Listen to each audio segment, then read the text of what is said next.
Well, today's the day. Setting off for the ABR. And I know what you're thinking. Cropper, that ain't no bike. That's a bloody truck. Well, you'd be right.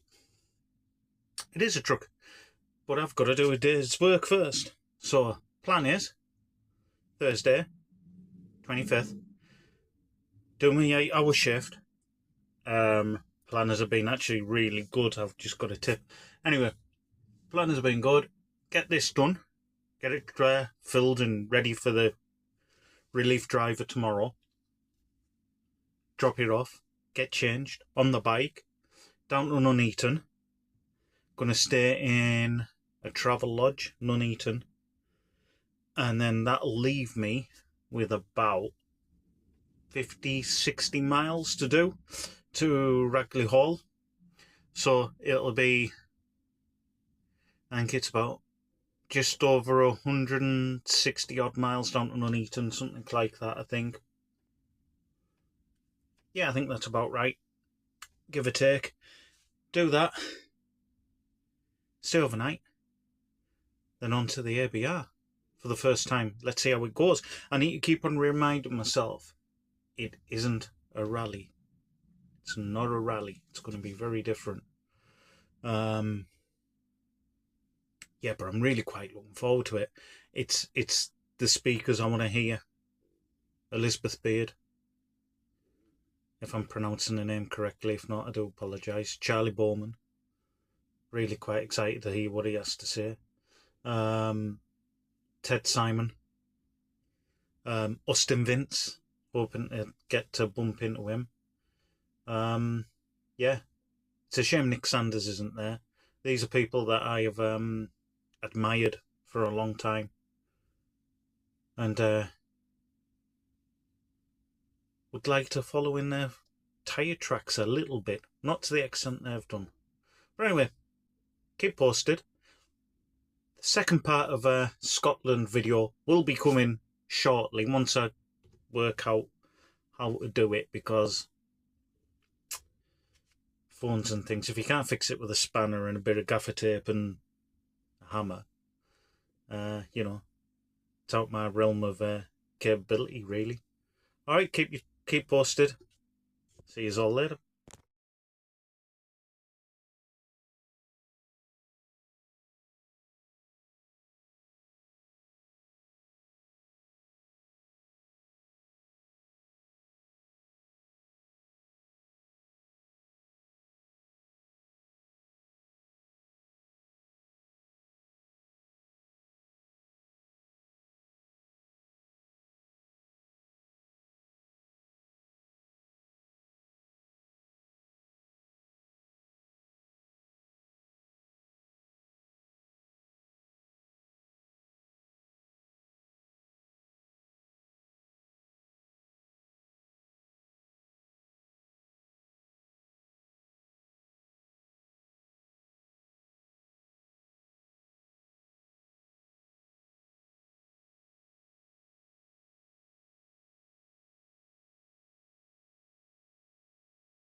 Well, from the ABR, I've came to the Birmingham to the Black Country Living Museum. Just needed to get off site a little bit. And wow, what a find! What a find! As you've seen in little previous videos, I've been to Beamish, and this is definitely a contender for Beamish. What a wonderful place!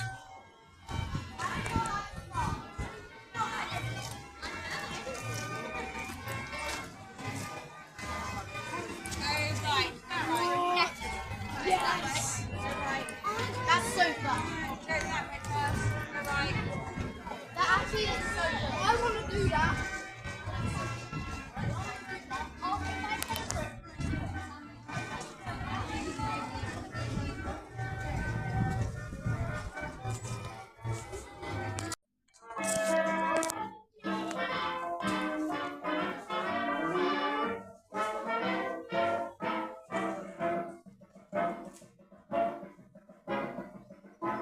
Hello.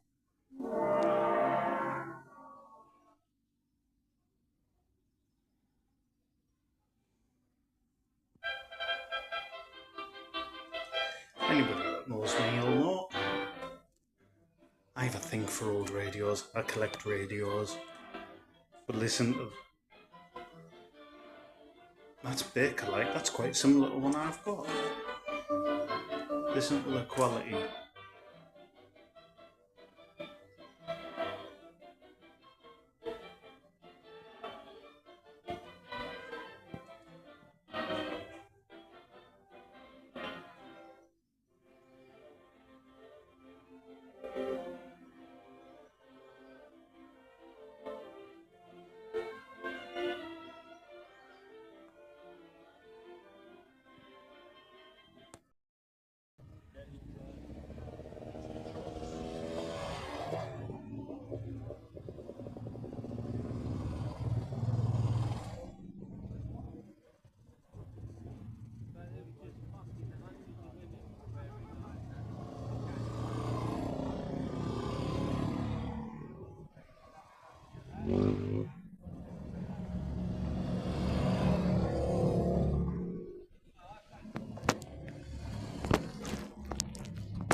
Right then, back from the ABR. Did really well, set off at 6 o'clock, packed up, gone. Stopped to put some fuel in. Rescued a magpie from the front grille of a BMW in the petrol station. The attendant didn't even know it was there. Went and told him, and he held the grill apart, and I grabbed the magpie and let it go. Don't think it's going to survive. I think it'll die, but by the by. Anyway, set off, road, stopped where the B service is, had a baguette and a coffee. Saw two of the gents who were one in a GS, BMW GS, going to Newcastle, and another guy, not sure where he was from. We had a little bit of a chat, where you going to, that type of thing. It was really quite pleasant. It was nice. Had both been down to the ABR. Yeah, it was good. Thoughts about the ABR? The one thing it's definitely made the decision of the likes of the Farmyard Party and the Storming the Castle and so on and so forth are not bike rallies anymore. They're just not. They are festivals. They have the same feel and the same attendance and whatnot as the ABR. And the ABR is unashamedly a festival. It isn't a rally. And hats off to the owners, organisers, for doing that.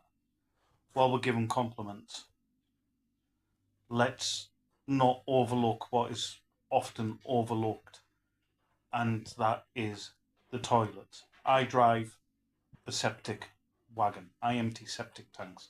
I do the same job as what those guys are doing. And this is coming from someone with experience of their job and just how bloody hard it is. And in that heat, I never once went into a Portaloo or one of the better Portaloos on the trailers, the showers, and thought, oh, this needs a service, or this is overdue. Everyone I went into, I thought, this has just been done. This has just been serviced. So you guys that were doing that, amazing work. Great job, and I think they're overlooked. Tell you who else I think is overlooked as well. the ladies at the signing in, they're sat in all that heat, and by hell was it hot. And they're so cheerful and helpful and explaining, and if because you just got off the bike and you just rode X amount of miles, you go, sorry, what did you say? They don't get snappy. They're just like, oh, who's this? Who's that? Whatever. So hats off to you guys and the marshals. Baking heat, stood there for hours on end, walking across a road to block it off, to open it, to shut it, to answer questions when you're like, which way's this tent and that. Cheerful, helpful, and I wouldn't be surprised if some were volunteers. I wouldn't be surprised, and the rest that were paid probably weren't getting enough. So again, big thank you to you guys because you worked well and made the festival run well. The organisers can organise everything and pay everything and get everybody to come on time and get everybody in the way. But anybody that's ran a rally will know it's the people on that field that make it run. And they did a fantastic job. One thing that did confuse me though was the people that rode around the site all day.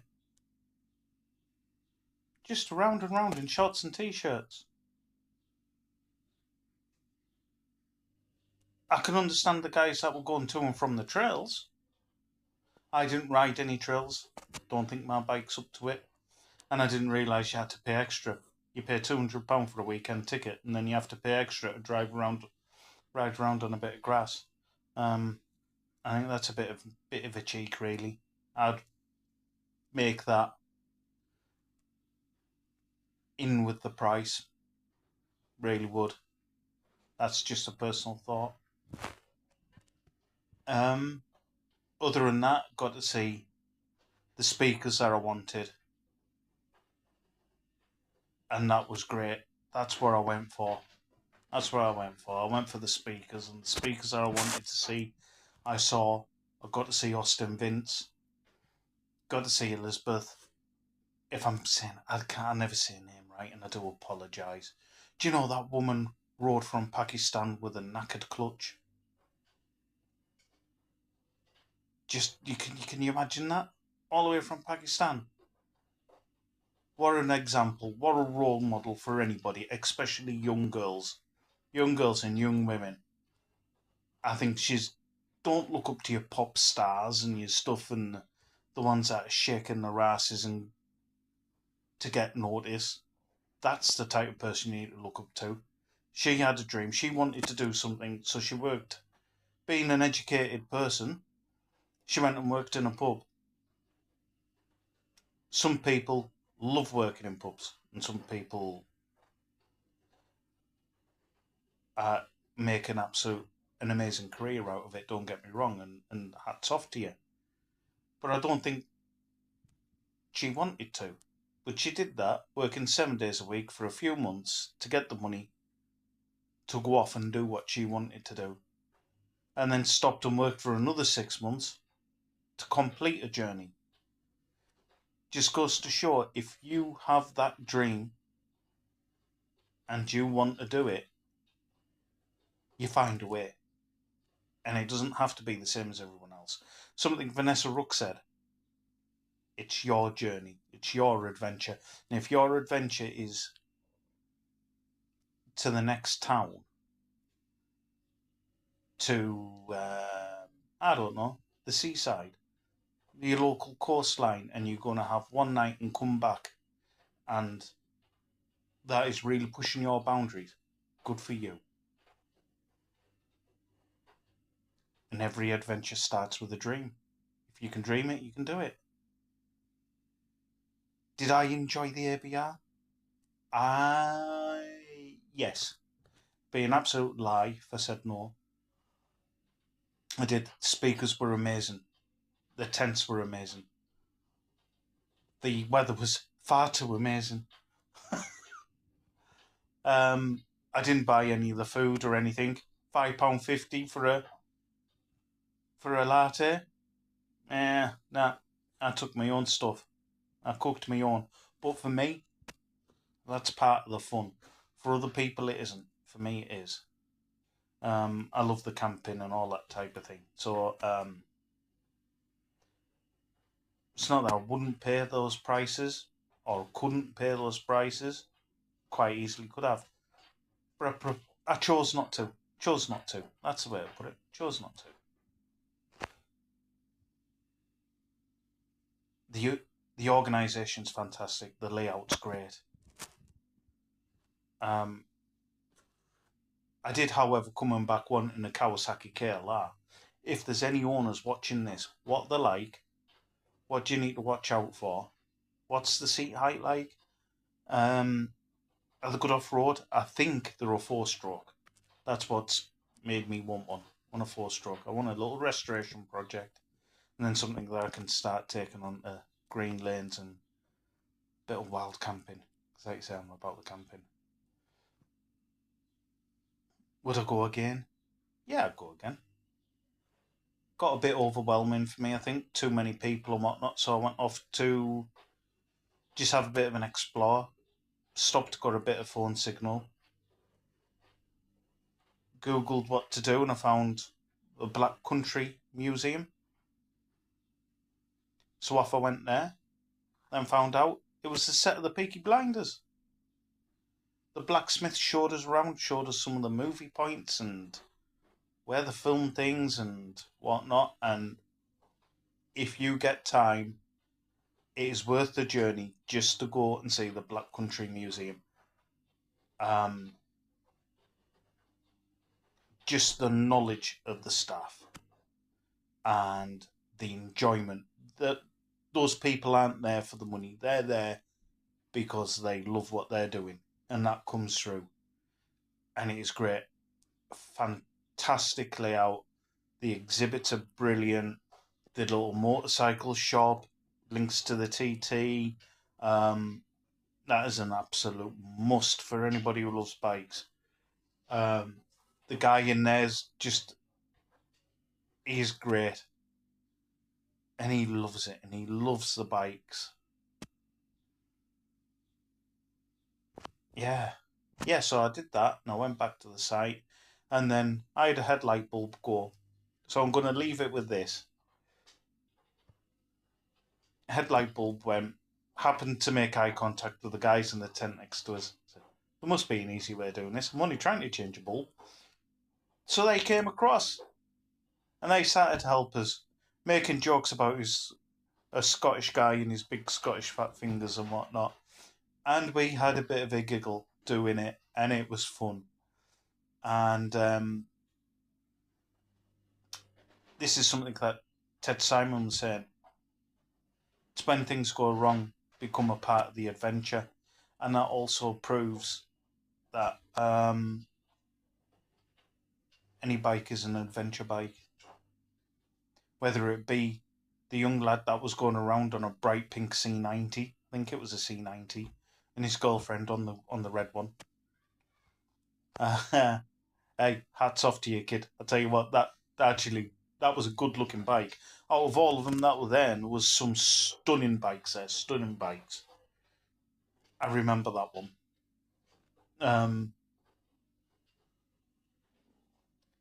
Yeah, I've lost my point. I've lost my drift now. Yeah, those guys that helped us. Yeah, it's not about the bike, is it? It's not about what you're riding. And the adventure doesn't have to be around the world. It doesn't have to be exotic. It just needs to be not planned so much. Just go with it and enjoy it and have your adventure. So those guys that helped us out with that, big thank you. Hope you got home safe. And to everyone, just remember, every adventure starts with a dream.